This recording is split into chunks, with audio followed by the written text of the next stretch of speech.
The last service at First Baptist Church of Greenville, Kentucky happened on a Tuesday afternoon in March 2019. The church had stood for 127 years. Inside, 73-year-old Pastor Jim Hendricks stood before 11 congregants, down from the 350 who filled those pews in 1985. He'd prepared no sermon.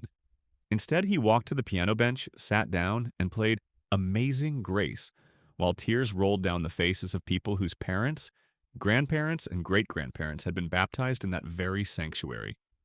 When the last note faded, they locked the doors and never returned. This wasn't an isolated incident. Between 2010 and 2020, approximately 4,500 Protestant churches in America closed their doors every single year. That's 12 churches per day. In the Bible Belt alone, that sweeping arc from Texas through the Deep South to the Carolinas, over 10,000 churches have permanently shuttered since the turn of the millennium. These aren't the struggling storefront churches you might imagine. Many were established congregations with histories stretching back to the Civil War era, with cemeteries out back holding 5 generations of the same families. But here's what makes this story truly remarkable.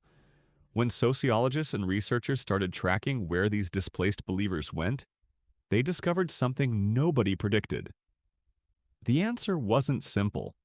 It wasn't what church leaders expected. And the patterns that emerge tell us something profound about how American faith is transforming in ways that would have been unthinkable just 30 years ago. Walk through downtown Meridian, Mississippi today, and you'll count 17 church buildings within a 6-block radius. Only 4 still hold services. The Southern Baptist Convention, which represents the largest Protestant denomination in America, reported in 2022 that they'd lost over 2 million members in just 5 years. The United Methodist Church has hemorrhaged nearly 600,000 members annually. The Presbyterian Church USA has declined for 57 consecutive years. These aren't minor fluctuations. These are demographic earthquakes. Now, before we go further, I'm Professor Archive, and this channel digs into the historical currents that shape our world today. If you find value in what we do here, hit that like button and consider supporting us with a super thanks. It genuinely helps us continue this research. And I'm curious, where in the world are you watching this from? And what's your profession? Drop it in the comments. I love seeing the diversity of backgrounds that find these stories compelling. To understand where the believers went, we first need to understand what these closures actually represent. When First Presbyterian Church in Bastrop, Louisiana closed in 2018, it wasn't because the town turned atheist overnight. Bastrop's population was 10th 100 in 1980. By 2020, it had shrunk to 9,700.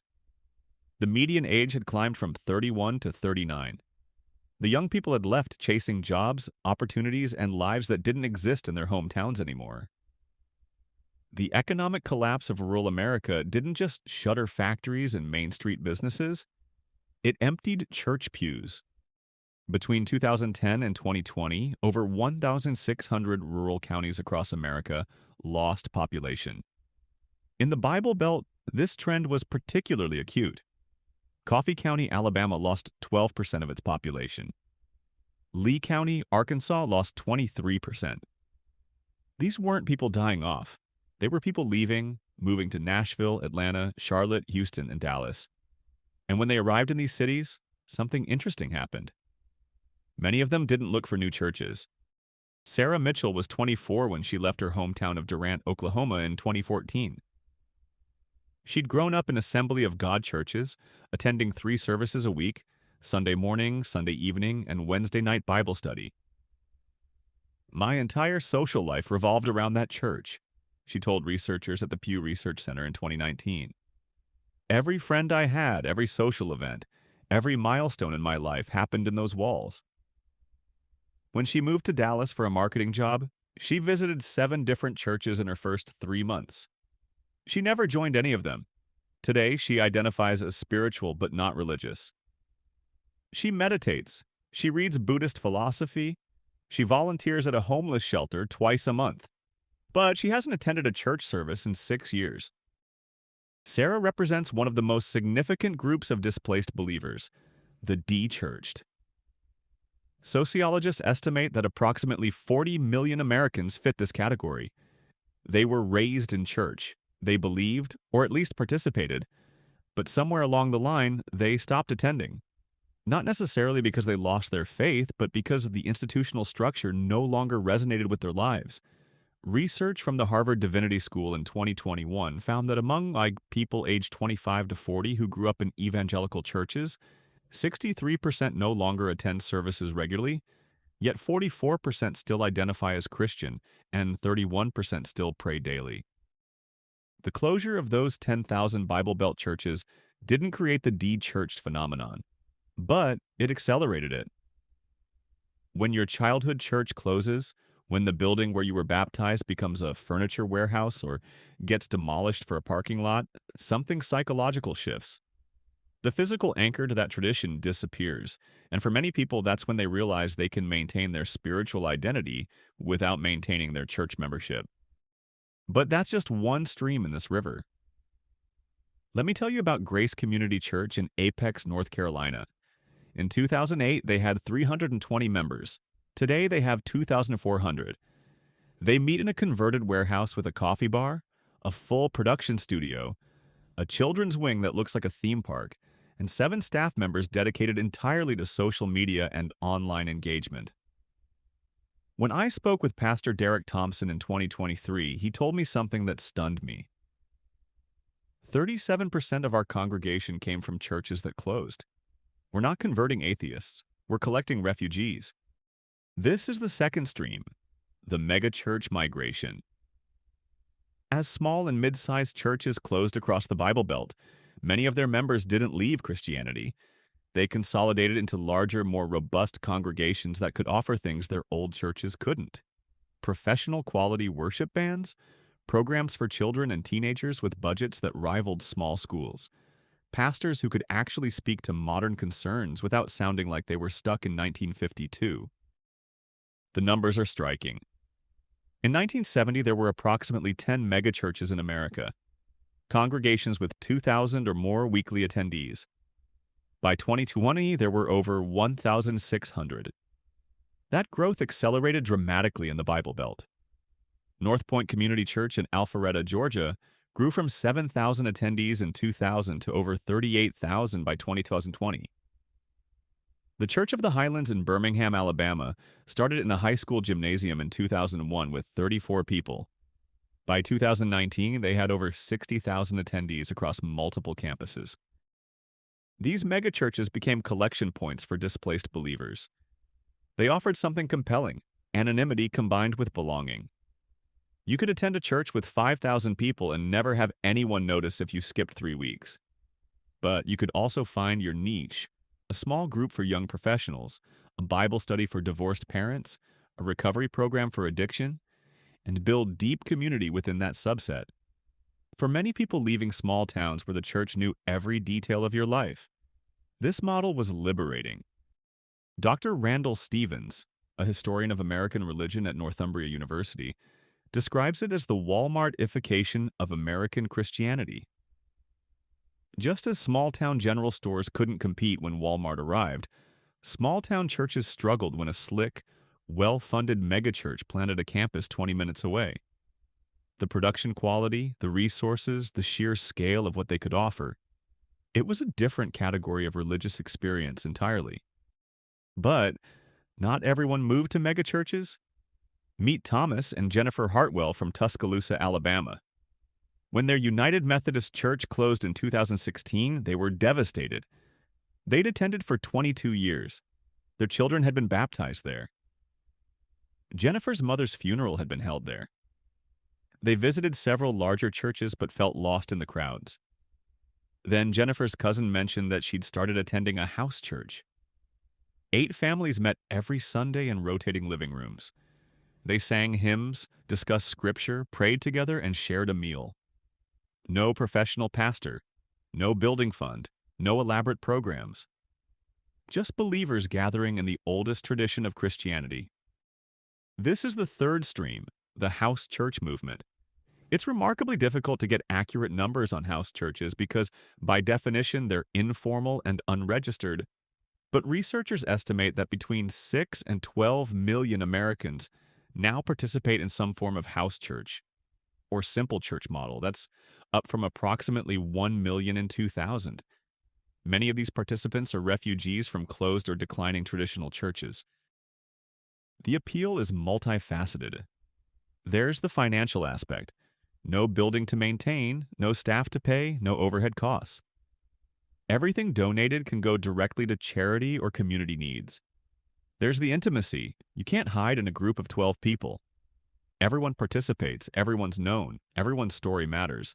And there's the theological argument that this model more closely resembles how Christianity operated for its first 3 centuries, before Constantine made it the state religion and the institutional apparatus developed.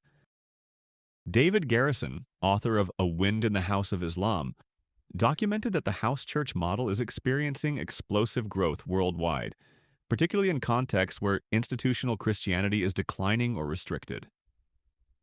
In the American Bible Belt, where institutional Christianity is undeniably declining, the house church offers an alternative that feels both radically new and authentically ancient.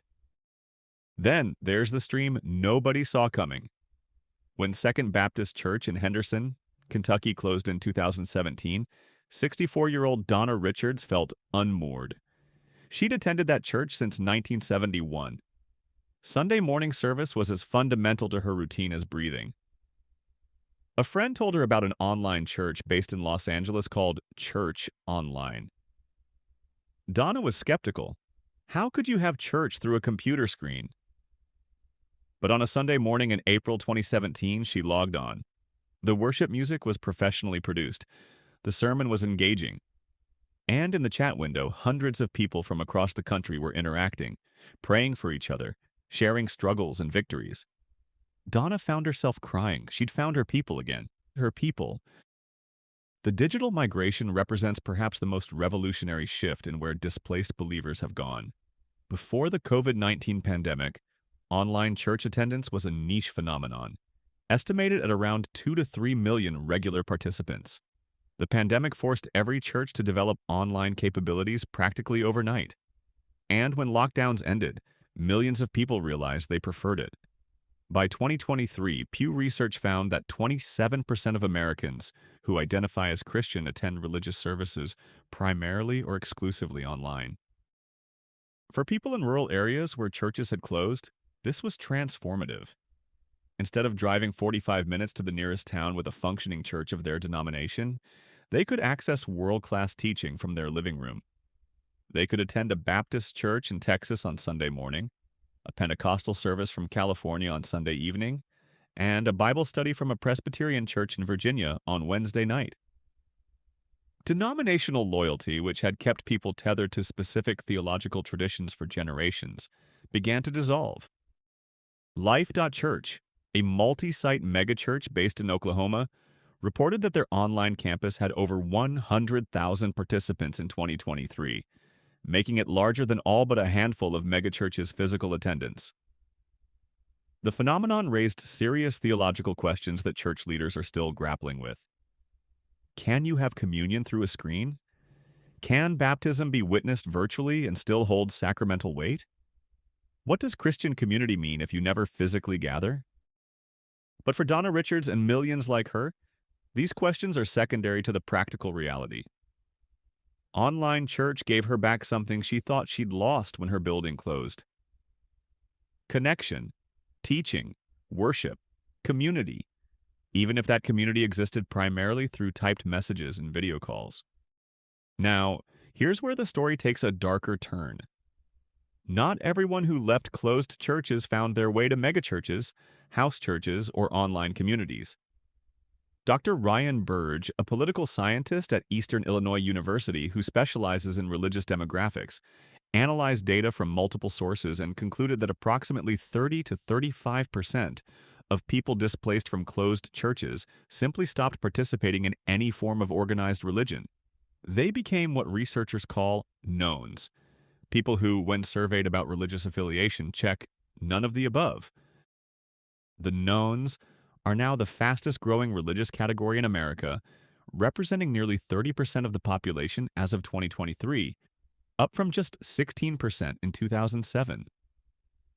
The Bible Belt, which was once essentially immune to this trend, is now experiencing it acutely, particularly among younger generations. In Tennessee, the percentage of religiously unaffiliated residents doubled from 8% to 16% between 2007 and 2023. In Arkansas, it rose from 9% to 18%. In Mississippi, perhaps the most religiously conservative state in America, it jumped from 7% to 14%. The church closures didn't cause this trend, but they removed a barrier that had kept it suppressed. In small-town Bible Belt communities, there was enormous social pressure to attend church. It wasn't just about faith, it was about respectability, business networking, social acceptance. When the First Baptist or First Methodist Church was the center of community life, not attending meant social marginalization. But when those churches closed, when the social infrastructure collapsed, that pressure evaporated. People who had been attending out of obligation rather than conviction suddenly had permission to admit they'd never really believed, or had stopped believing years ago but kept up appearances. Marcus Johnson grew up in Selma, Alabama. His grandfather was a deacon. His father led the men's prayer breakfast. Marcus sang in the choir from age 7 to 17. He told researchers in 2021, "When our church closed in 2015, it was like somebody finally gave me permission, to be honest. I hadn't believed in any of it since I was 15. But in Selma, you can't just stop going to church without it becoming a whole thing. Your family's reputation, your daddy's business, your mama's standing in the community, it's all tied up in that church attendance. When the building shut down, I could finally just breathe, and I never looked for another church. I'm done with all of it." Marcus represents a stream of displaced believers who became displaced believers in the most literal sense. They stopped believing. The closure of their churches didn't cause their loss of faith, but it removed the social scaffolding that had kept them performatively participating despite their doubts. Then there's perhaps the most surprising stream of all, the converts to other traditions entirely. When researchers at Duke University's Center for the Study of Religion and Society analyzed religious conversion patterns between 2010 and 2020, they found something unexpected. In counties where Protestant church closures exceeded 5% of total churches, conversion rates to Catholicism, Eastern Orthodoxy, and even non-Christian religions like Buddhism and Islam increased by measurable margins. The Catholic Church in the United States has seen overall decline in membership, but in specific Bible Belt regions, they've experienced growth from Protestant converts. Between 2010 and 2020, Catholic parishes in Alabama, Mississippi, and Arkansas reported that approximately 20 to 30% of their new members were former Protestants, many from churches that had closed. The appeal for some was the institutional stability. The Catholic Church wasn't closing parishes at the same rate as Protestant denominations. For others, it was theological, a hunger for liturgy, sacrament, and tradition that their evangelical or mainline Protestant churches hadn't provided. Eastern Orthodoxy, still a tiny minority in America, with perhaps 1.5 million members, saw notable growth in unexpected places. An Orthodox priest in Birmingham, Alabama, reported in 2022 that his parish had grown from 40 families to 120 families in a decade, with 70% of new members coming from evangelical Protestant backgrounds. They described being drawn to the ancient liturgy, the mystical theology, the sense of connection to Christianity's earliest centuries. Even more striking were conversions to non-Christian traditions. Buddhist meditation centers in Nashville, Atlanta, and Austin reported substantial increases in participation, with many attendees coming from Christian backgrounds.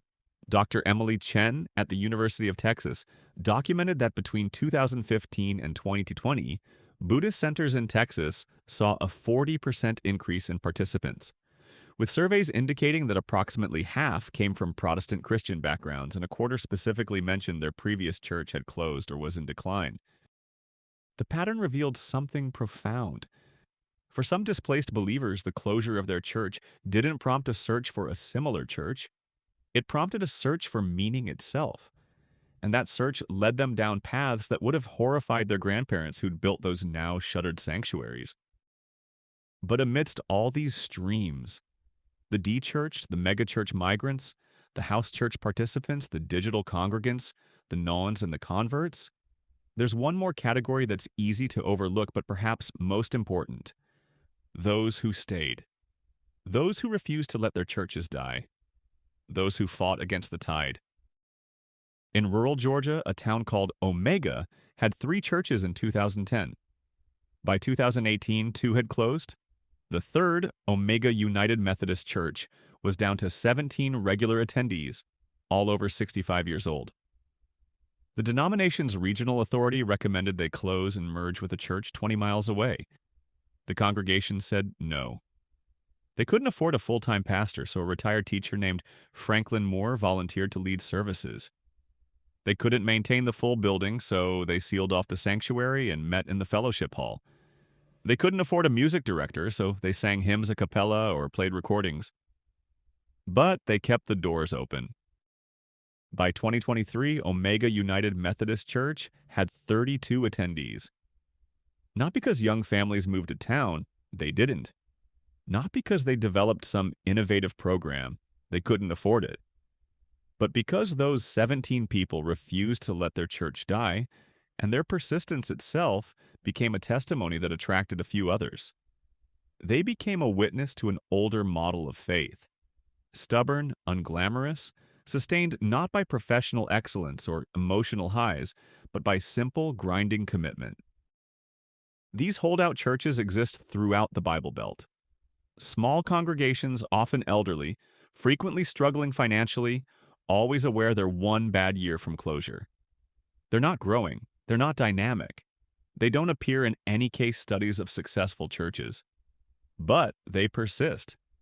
And for a certain kind of believer, the kind who values continuity over innovation, familiarity over excellence, duty over feeling, these churches are exactly where they choose to be, even as thousands of others close around them. Now, what does all this mean? Where did the believers from 10,000 closed Bible Belt churches actually go? The answer is everywhere and nowhere. They scattered into a dozen different streams, each flowing in different directions, none dominant enough to represent the story of what happened. This itself is the story, the fragmentation of American Christianity in the Bible Belt, a region that was supposed to be immune to the secularization and religious pluralism transforming other parts of the country.